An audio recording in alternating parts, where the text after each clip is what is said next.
glad you could find time to join me today. This is The Point, and I am Miriam Ogotun. My guest today is the co-founder and CEO of an online bookstore, Mr. Will Clurman. Thank you. Welcome to the show. Glad to be with you. Happy to have you. So why Kitabu? Well, I think Kenya is going digital. And many places in the world, they're going digital. Education itself is going digital. The kids, they're already digital. But if they don't have content, then it's hard to achieve quality education. And what we focus on is quality content from local sources, the local publishers of Kenya, the local authors, to deliver for education, both in the public schools and in the private schools.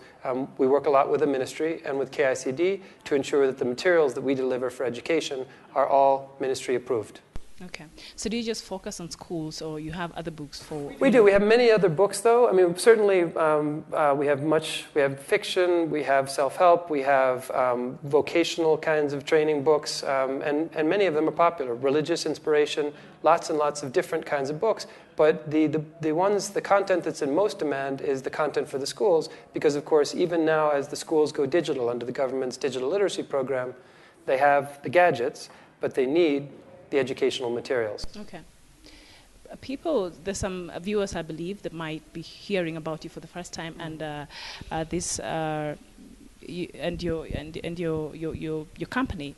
So they're wondering, who is Will Clurman? Okay. Who is this person? Okay. So I come from the U.S. I stay in Nairobi with my family. I have a couple kids in secondary, and my wife is here too. And Will, we've been here 5 years. So we're still, I don't know if I'm fully and properly Kenyanized, but I'm learning. Let me test your Kenyanese. Okay. 3 Swahili words. 3. Moja mbili tatu. Those are easy. 3 of your favorite Kenyan foods. Foods, okay. So there's some really nice Swahili fish that I've had at Coast. And then I guess we're on a fish topic here. So I had samaki, both the stewed kind and the fried one, yesterday at Tilapia Beach in Kisumu. And I do actually like sukuma and ugali. You do? Yes. You're almost Kenyan. Almost. Not quite. You're almost Kenyan. All right. So how has been the response of Kitabu in Kenya? And when did you set up Kitabu in Kenya? We founded the company in 2012. So we're now more than 5 years in. Things go slowly. I mean, we've learned a lot. I think when we first started, we thought we knew a lot of answers until we figured out that we weren't even asking the right questions. So I think we've taken time to figure out, okay, so what problems are we really trying to solve? The main problem that I think is consistent with where we began is there are many Kenyan publishers, content developers of all kinds who are going digital, and the schools too. They're going digital. Certainly the people, the families, the kids are going digital. But even though the content is more and more available, how that content reaches the market, how it reaches the devices, how it gets used by the kids and by their teachers, that's the problem that we thought was an important problem to solve. We call that problem distribution.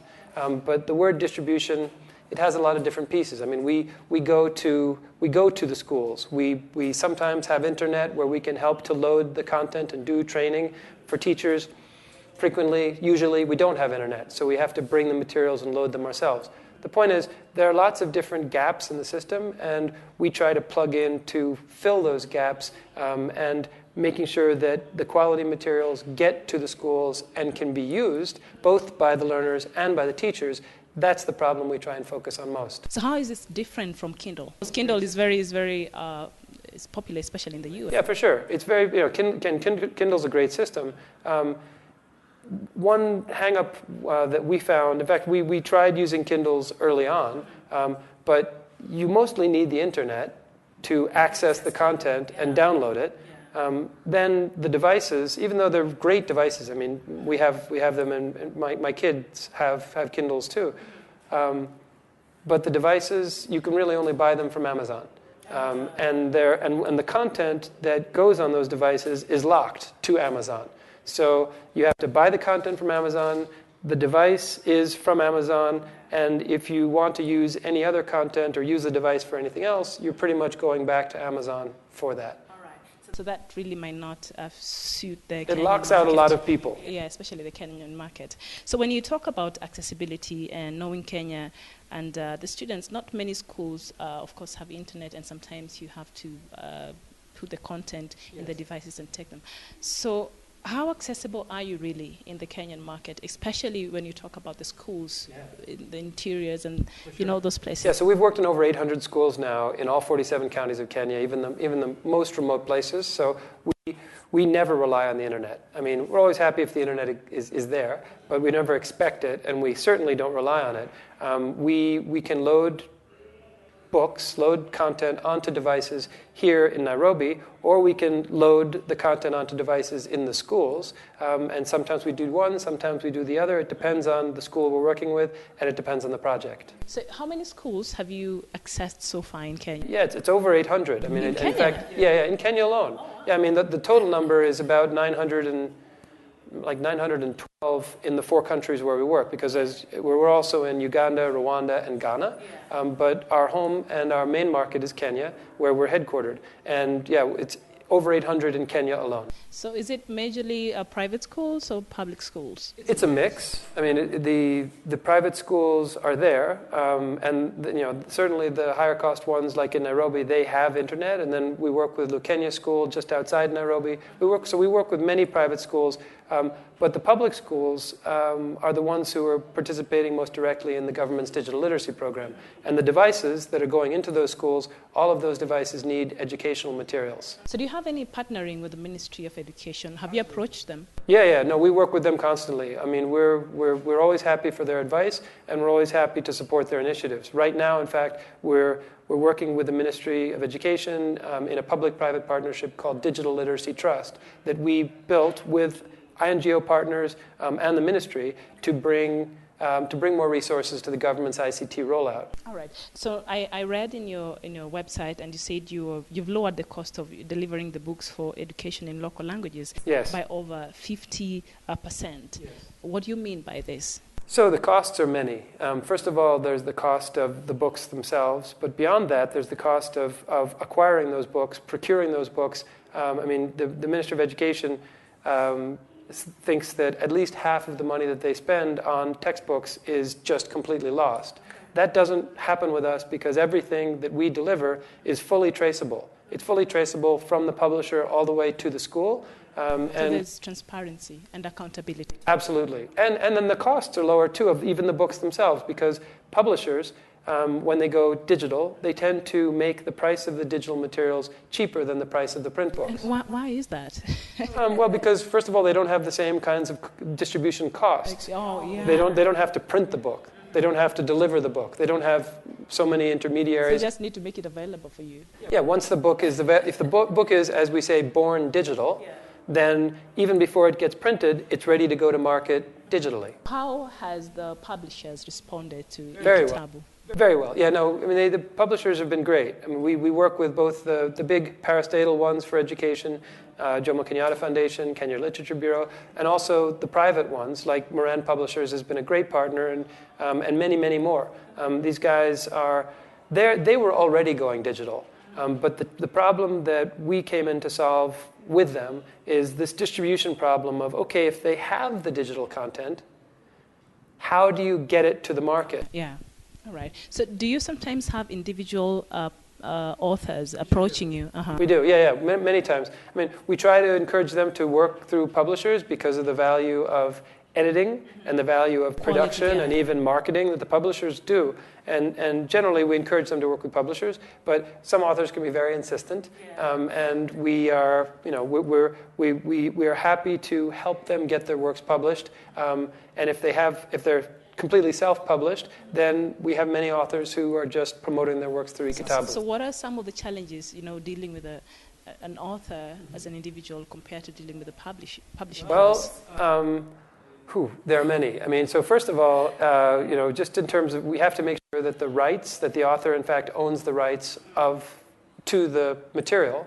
A publisher generally always, in fact, solves that problem by working out a rights agreement with the author and doing the due diligence to make sure that this material is actually from this author and not borrowed from somebody else. So that it starts with a certain amount of due diligence on that front. And then frequently, I mean, if an author brings us a manuscript, well, there's editing to do, and sometimes we're simply not in a position to do that. When we get pretty close to finished work, the kind of work that authors generally would call self-published, then it's easier for us to work with them, and frequently they have digital materials already. Oh, wow. Okay, so now this is a new concept in Kenya, and maybe not as as popular compared to maybe where you're coming from in the US. So how much convincing have you had to do, especially when you approach these publishers or even the schools? So we'll talk about schools, because that's a really interesting, that's the interesting part is, are the teachers ready? Do the schools have devices even? And then what problems are you really trying to solve? I can say one of the most exciting things that we're doing right now in working with schools is the ministry has prioritized special needs education very highly. So disabled learners are a real priority, and the ministry recognizes so many gaps in trying to meet their needs. What's particularly interesting to me, though, is that disabled learners, their teachers, the special schools, the new Directorate of Special Needs Education run by Director Maria Chirono in the Ministry of Education, these guys see digital tools as a way to bridge the gap for disabled learners. That's particularly interesting, and where people are getting that message, where schools are seeing the power of technology to cross some of these traditional educational barriers and build bridges to accessibility, build bridges for the visually impaired, the hearing disabled, even people with motor disabilities or intellectual disabilities, learning disabilities such as dyslexia, where people are seeing the power of technology to solve some of those hard problems. There, the schools are especially open, and they're embracing us too. We're happy to work with them because we think there's so much potential there. So that's some good news. And in case you're joining me, my guest today is the co-founder and CEO of Kitabu, an online bookstore, Mr. Will Clurman. So you have an e-library. Yes. Do I need membership to be part of this? Nope. So the app is free, and it's free to access. The app is free? And it's open source, and all you pay for is the books. So if and we work at primary level, even nursery level, secondary level, and also at university level. We've been doing a project with the University of Nairobi where they're very excited about taking their library digital, and that's been great. And because the material at university level, it's especially tricky to get hold of it. Some of it's local, but much of it's international. But what is the name of the app? Kitabu. Just Kitabu? Yes. Available on Play Google Store? Play and, yes, other places too. All right. You can get it through kitabu.com too. Okay. So how can a publisher who wants their work be part of the Kitabu, part of your platform? Yes. How can they approach you? They get in touch through email usually, or by phone, or we meet at we work with the Kenya Publishers Association quite closely, so we have, I think, over 50 Kenyan publishers now. Over 50? Yes. That's promising. Yeah, so most people know us, at least in the publishing community, or as they call it, the publishing fraternity. They mostly know us, so they know how to find us for sure.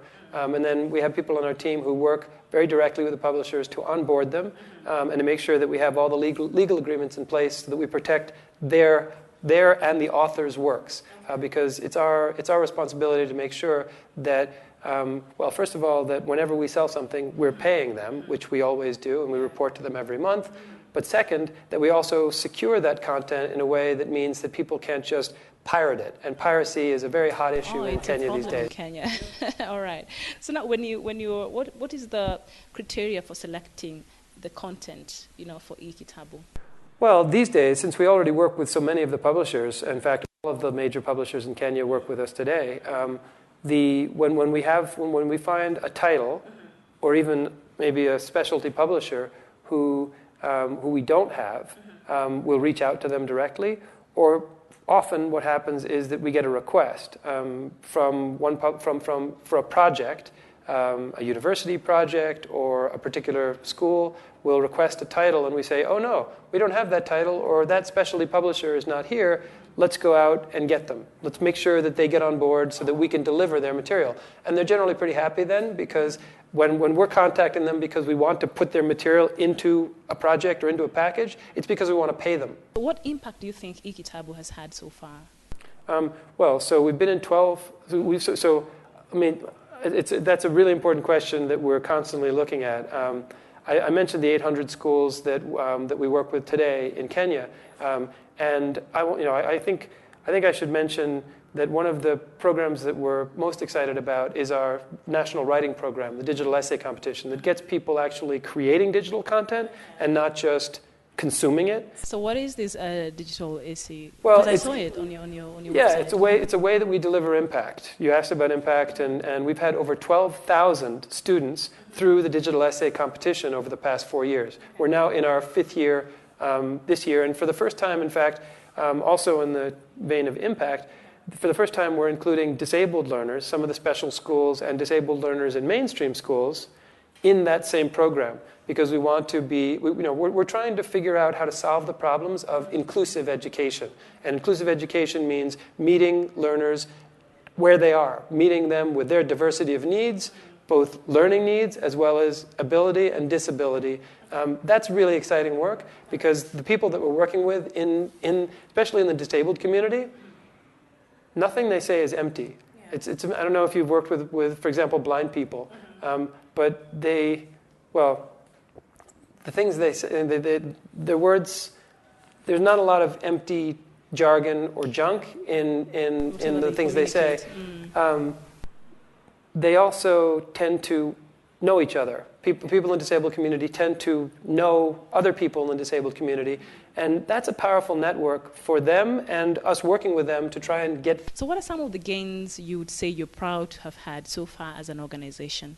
Well, I think we're helping Kenyan education go digital, and in more and more measurable ways. So the 12,000 pupils that I mentioned, who've all been through this national writing program across all 47 counties of Kenya, that's the leaders of tomorrow in Kenya creating original works with their own voices, with their own ideas, and in fact, we also accept art submissions, so giving us their own visions of the future in Kenya. So that we think the expression of original voices and the development of talent, even skills, to write, communicate, and share those voices, we think that's wonderful. That's good. With everything, of course, comes challenges. Yes. So what has been your share of that so far? Many. Where to begin? Let's see. From the start. So, I mean, the problem we try to solve... Is it challenging setting up? Well, not so much. I mean, setting up the business in Kenya, that's not the hardest thing to do. I mean, that was okay. It took a little bit of time. You know, you have to get your trademark, you have to get your registration, all these things. You have to figure out how to work with the government, which is one thing I think we prioritized very early on, because in a way we see what we're doing as making the ministry, contributing to the success of the Ministry of Education. So we always want to support their work, but we had to build relationships, we had to get guidance, we had to take feedback, figure out where we had a good idea and where we were all wrong. So one of the things that we thought was that, well, we thought we'd have internet in more places early on, and of course that's not true. That's kind of the jumping off point. Is that your greatest challenge? No, certainly not. Okay. No, I think the greatest challenge is for us. I think there are many, but I mean what can I say? The greatest challenge. Gadgets, maybe they're not. No, I mean it's. I think maybe building trust with teachers, especially, and building a brand. I mean, I think we've built a pretty good brand, and when people think of Kitabu, people who know us even a little bit, they generally believe that we're reliable. They generally know that whenever we've made a commitment, we always follow through. We always deliver, and that learning all the different challenges and even how to become known as someone who is reliable, that's probably been our biggest challenge, because there's so many obstacles that there are always excuses not to fulfill your commitments. You know what I mean? But I think now people who work with us, especially, they know that our word is good. They know that what we commit to do. Okay, whatever you say you'll do, you're gonna. Yeah, I mean, sometimes we're not able to do it as fast as we want, or as well as we want, but we keep going until we deliver. All right. Okay, that's really good. So, I've not heard much about you. Yeah. Fine. Yeah. How do you carry out awareness campaigns about ebook? Because I mean, whatever you're doing is phenomenal, and you need to be out there. We don't have a huge marketing budget, but we do try to be targeted about how we do outreach. I mean, one way we do outreach is, of course, through the digital essay competition, because I mean, I'm the sort of person who I don't really like marketing that's pure noise, pure promotion. I always like to be doing something with a reason. But visibility is important. Visibility is absolutely important, and and the publishers too provide a lot of visibility for us, because they point people to Kitabu to buy their books. So we've also had partnerships with guys like Textbook Center, who are a wonderful institution in Kenya, and they also drive a lot of awareness about Kenya going digital. So I mean, I guess the simple answer is partners. And we partner in a lot of different directions. More and more, I think. The media at least understands who we are and is interested in the work that we're doing. So, I can say that I think that the work we're doing in inclusive education is something that's also, it turns out that it's timely in Kenya, because there's more and more focus. I mean, you've probably seen the articles and the pieces on TV and radio that are focusing on people with disabilities. That we've been doing that now for the better part of a year, 9 months in earnest, I'd say. And just in the past couple of months, there's been more and more talk about persons with disabilities. So it's a timely topic. And whenever we're working on something that other people get excited about, then it's fortunate, because then we get visibility too. We generally tend to prioritize. The way we prioritize our work is generally, what are the problems we should be solving? Where are the hard problems to solve? And we tend to focus on those for a long time. That's why I say, we've been working for the past 9 months with Kenya Union of the Blind and with international partners like Benetech to find solutions for people with disabilities. And it's only the past couple of months that there's been a lot of coverage in the media about the disabled community. So it's sometimes things work out, and sometimes you just keep going, solving problems quietly. Quietly. Yeah, it depends. I mean, it's we can't control what everybody sees. Yeah, true. But sometimes there's a fit. Yeah, true. So how do you project the future of Kitabu in Kenya in the next, say, 5 to 10 years? I do believe that we'll have more and more schools on board using digital content for teaching and learning in the classroom. I believe that we will succeed in delivering accessible content to the 10,000 special needs learners that the ministry has targeted. That's a major milestone for us right now. And then in the public schools of Kenya, there are an additional 120,000 disabled learners who've been identified, and that's really just the ones who've been identified. So I think on the track of finding solutions to deliver inclusive education, I think that we're going to continue to do that, and I think we will have more and more success with it, especially given the partners that we're working with. I would say that our aim as a company is to not only deliver Kenyan content in Kenya, but also to help Kenyan content developers, authors, and publishers reach the wider market throughout the continent. I love books, and I'm one of those people who, I know, my producer laughs at me all the time. Cool. I love the smell of turning the pages. Yeah. It's like I'm stuck up. Mm-hmm. I like going back. Print book. I love that person.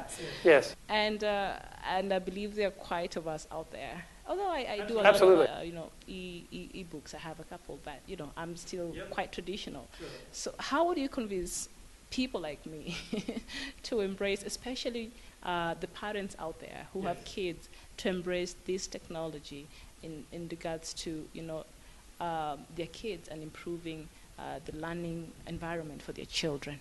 Yep. Well, I think it's less about, for us anyway, it's less about us evangelizing digital, and more about the practical realities. So when you leave your home, or when you go to coast, or when you go to visit family somewhere, I'm sure you always bring your phone. And maybe 3 books. Well, that's good. 3 books is a lot. Yeah. But when you leave in the morning to come to work, by phone always. Yeah. So more and more people and more kids, they don't go anywhere without their device. That's true. And so what I see is that the device, because it can store thousands of books, it really just becomes convenient and cheap to use the content on the gadget. I love print books, and I'm not wishing print books away at all, ever. But in terms of just convenience and cost, I think the reality is that more and more people are turning to digital to be able to carry that stack of books in one device. Oh yeah, I think I'm convinced. All right, so how would you rate your success so far in a scale of 1 to 10? I have to be conscious of. I'm sure I'm not. Our team. We have a pretty close team.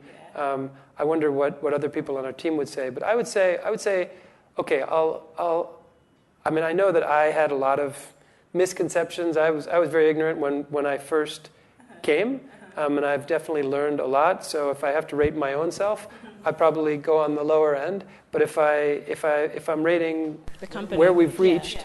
And how and even what we're looking like right now in 2017 with the projects that we have, the partnerships we've built, both locally and globally, I think we're doing really well. I mean, we're definitely somewhere between a 5 and a 10. I definitely wouldn't say a 10, but it might even be that we're, touch wood, that we're 7 or better now. We have a long way to go. I think we have a long way to go, and we learn all the time. But that learning just doesn't happen without engaging with schools, with government, with partners, and those are the ways that we get better. Okay. So what else would you like Kenyans to know about Kitabu? First of all, I hope that some Kenyan moms, as you are, and I wonder why my child's school is not yet exactly in the list in the digital essay competition. So, in fact, I guess we have this banner here, essay.ekitabu.com. It's free and open to all schools. So, that's public schools, private schools, primary schools, and secondary schools. So all across the country, all different types, and there's English and Kiswahili essay competition that it's open now, and the judging happens at the end of July, and then the national prize giving is in September. So I hope your school. We will go visit your son's school. We for sure we will. We'll bring posters and we'll make sure they know essay.ekitabu.com. Because, in fact, we send out SMS to all the teachers who are in our list, and we try to make sure they know it's coming, and we answer questions, and there's a WhatsApp group, all these good things to make sure that everybody knows that they can participate for free, and the prizes are computing devices, scholarship funds, national recognition at the prize giving with the ministry. So that's one thing I want. So do you have all like Kenyans an age limit? So it starts from class 5 up through 5. class 8. Is the primary category, and then Form 1 through 4 in secondary, and Kiswahili or English. Right. And the question this year is, actually, how is technology changing your school? Okay, I'll push him. I hope he wins those computing I hope devices. so That will too. save me a lot of money. Yes. All right. So thank you so much for being on the show today. It's been a pleasure. Nice to meet. Nice to meet you too. And of course, that is Mr. Will Clurman, the co-founder and CEO of Kitabu. This has been The Point. I am Miriam Mogutu, and until next time, it's bye-bye for now.